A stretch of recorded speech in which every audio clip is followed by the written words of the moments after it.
Hello बच्चों, आप सभी लोग अच्छे हैं।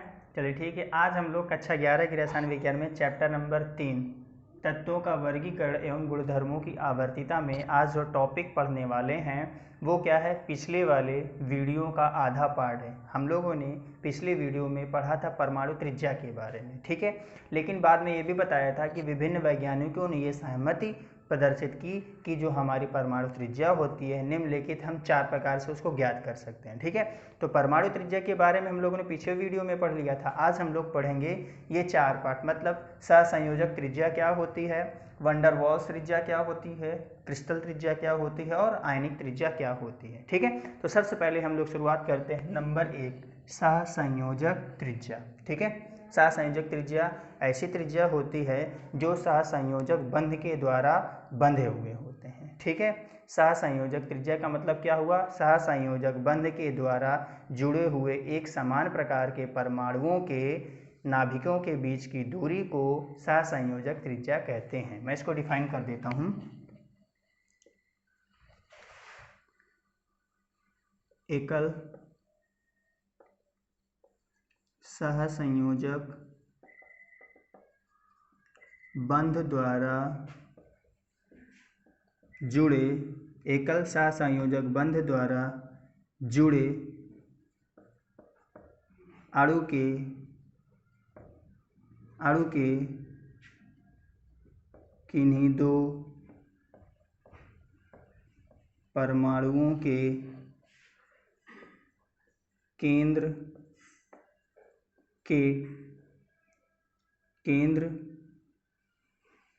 की दूरी का आधा भाग सहसंयोजक त्रिज्या कहलाती है। दिखाई दे रहा है? हाँ, सहसंयोजक त्रिज्या कहलाती है। अब इसको समझिए, एकल सहसंयोजक बंध, यहाँ पर क्या देखना है कि ऐसे अणु लेना है जो परमाणुओं के द्वारा एकल सहसंयोजक बंध द्वारा जुड़े हों, ठीक है। तो एकल सहसंयोजक बंध से हमारा जैसे हमारा H2 हो गया, Cl2 हो गया, एटसेट्रा, ठीक है। तो इसमें क्या गया है कि एकल सहसंयोजक बंध द्वारा जुड़े हुए अणु के किन्हीं दो, अब जैसे हाइड्रोजन की बात करूंगा तो मान लो ये हाइड्रोजन का एक अणु है जो किससे जुड़ा हुआ है, कोवैलेंट बॉन्ड के द्वारा, वो भी किसने, सिंगल, एकल, ठीक है। तो इसमें क्या बताया, केंद्र की दूरी का आधा भाग, भाई इस परमाणु का भी केंद्र होगा और इस वाले हाइड्रोजन परमाणु का भी केंद्र होगा। तो बताया है केंद्र की दूरी का आधा भाग, तो आधा भाग हमारा क्या हो जाएगा, यहाँ से लेके यहाँ तक की, यही क्या कहलाएगी, सहसंयोजक त्रिज्या। बात समझ में आई। अब जैसे क्लोरीन का ले लेते हैं, हमारे पास एक क्लोरीन का परमाणु ये है और दूसरा क्लोरीन का परमाणु एकल कोवैलेंट बॉन्ड के द्वारा जुड़ा है। तो इसका केंद्र यहाँ पर है और इसका केंद्र यहाँ, तो यहाँ से यहाँ तक की जो बीच की दूरी है वो होती है लगभग 1.98 एंगस्ट्रॉम के बराबर, ठीक है। तो इनकी दूरी का जो आधा होगा वो कितना हो जाएगा, अगर इसको हम डिवाइडेड बाय 2 करेंगे तो कितना हो जाएगा, 0.99, ठीक है। तो 0.99 जो एंगस्ट्रॉम है वो क्या हो जाएगा, क्लोरीन अणु का सहसंयोजक त्रिज्या। बात समझ में आई, ठीक है। क्या बताया गया है कि कोवैलेंट बॉन्ड के द्वारा जुड़े हों, वो भी कौन से, सिंगल कोवैलेंट, एकल बंध के द्वारा जुड़े हों, तो उनके केंद्र की दूरी का आधा भाग क्या कहलाएगी, सहसंयोजक त्रिज्या कहलाएगी। बात समझ में आई, ठीक है। चलिए अब दूसरा देखते हैं। दूसरा है हमारा वंडर वॉल्स त्रिज्या। क्या है, वंडर वॉल्स त्रिज्या को हम लोग समझ लेते हैं पहले। वंडर वॉल त्रिज्या जो होती है वो कौन सी होती है, सहसंयोजक बंध के द्वारा जुड़े हुए अणु ही होते हैं, ठीक है। लेकिन यहाँ पर क्या बताया गया कि सहसंयोजक बंध के द्वारा जुड़े हुए किन्हीं दो अणुओं के समीपतम परमाणुओं के केंद्र की दूरी का आधा भाग वंडर वॉल्स त्रिज्या कहलाती है। मैं इसको राइट करता हूँ, समझते रहिएगा। सहसंयोजक बंध कौन सा, एकल, ध्यान देना, एकल सहसंयोजक बंध द्वारा जुड़े सहसंयोजक बंध द्वारा जुड़े अणुओं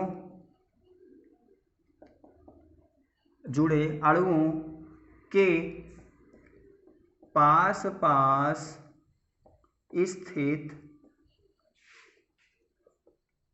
पास स्थित परमाणुओं के केंद्र के बीच की दूरी का आधा भाग वंडर वॉल त्रिज्या कहलाती है। ठीक, अब देखो सबसे पहले समझ लें, जैसे ये है एक हाइड्रोजन का अणु और ये है एक हाइड्रोजन का अणु। ठीक है, यहाँ पर भी एक हाइड्रोजन अणु है और यहाँ भी एक हाइड्रोजन अणु, दोनों किससे जुड़े हुए हैं? सिंगल वंडर वॉल बंध के द्वारा जुड़े हैं। अब ये दोनों अणु क्या हैं? पास पास। तो उसने बताया है कि अणुओं के पास पास स्थित एक परमाणु ये है, एक परमाणु ये है तो परमाणु ये भी, क्योंकि दो हाइड्रोजन परमाणु मिलकर के H2 का निर्माण करते हैं। तो उसने बोला पास वाले, ये नहीं कि ये वाला ले लो और ये वाला, दूर वाला नहीं लेना, पास पास। तो ये भी पास में और ये भी पास में। तो उसने बताया है इनके केंद्र की दूरी का आधा भाग। ठीक है, तो यहाँ से लेकर के यहाँ की जो दूरी है वो क्या कहलाएगी? वंडर वॉल्स त्रिज्या। बात समझ में आई?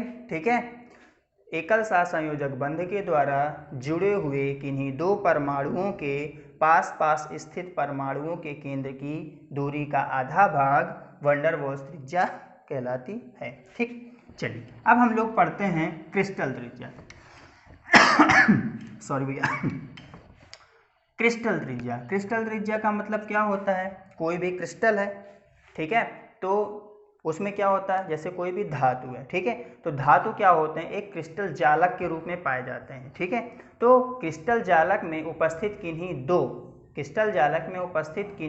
दो धात्विक परमाणुओं के केंद्र की बीच की दूरी का आधा भाग क्रिस्टल त्रिज्या कहलाती है। ठीक है, अब जैसे हम बात करें सोडियम धातु ही तो है। ठीक है, तो जो सोडियम का धातु होता है उसमें बहुत सारे सोडियम के परमाणु क्रिस्टल जालक के द्वारा बंधे होते हैं। तो उनके कोई दो परमाणु को हमने उठा लिया, जैसे मान लिया एक सोडियम का परमाणु ये है और दूसरा सोडियम का परमाणु ये है। ठीक है, तो उसमें बताया गया है कि इन्हीं दो परमाणुओं के केंद्र की बीच की दूरी का आधा भाग क्या कहलाएगी?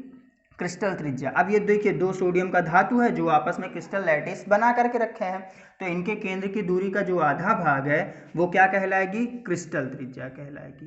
क्या कहलाएगी? क्रिस्टल त्रिज्या। बात समझ में आई? ठीक है, इसमें कोई खास नहीं है। क्या है कि क्रिस्टल, या फिर ऐसे लिखें धातु के परमाणु क्रिस्टल जालक के रूप में स्थित होते हैं। ठीक है, किन्हीं दो परमाणुओं के केंद्र के बीच की दूरी का आधा भाग क्रिस्टल त्रिज्या कहलाती है। बस समझ में आ गई ना? ठीक है, चलिए अब हम लोग देखते हैं नंबर 4 आयनिक त्रिज्या। आयनिक त्रिज्या में आपको सबसे पहले ये पता होना चाहिए कि जो हमारे परमाणु होते हैं वो दो प्रकार के होते हैं, एक होता है धनायन और एक होता है ऋणायन। बात समझ में आई? तो इसमें क्या है, आयनिक त्रिज्या को दो भाग में तोड़ो, सबसे पहले धनायन और दूसरा क्या हो जाएगा? ऋणायन। तो यहाँ पर क्या ध्यान देना है, धनायन का मतलब क्या होता है? किन्हीं दो धनावेशित, क्या?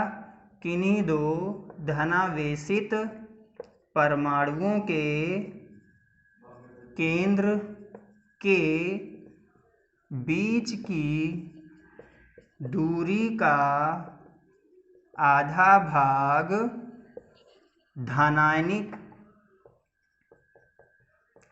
धनायनिक त्रिज्या कहलाती है।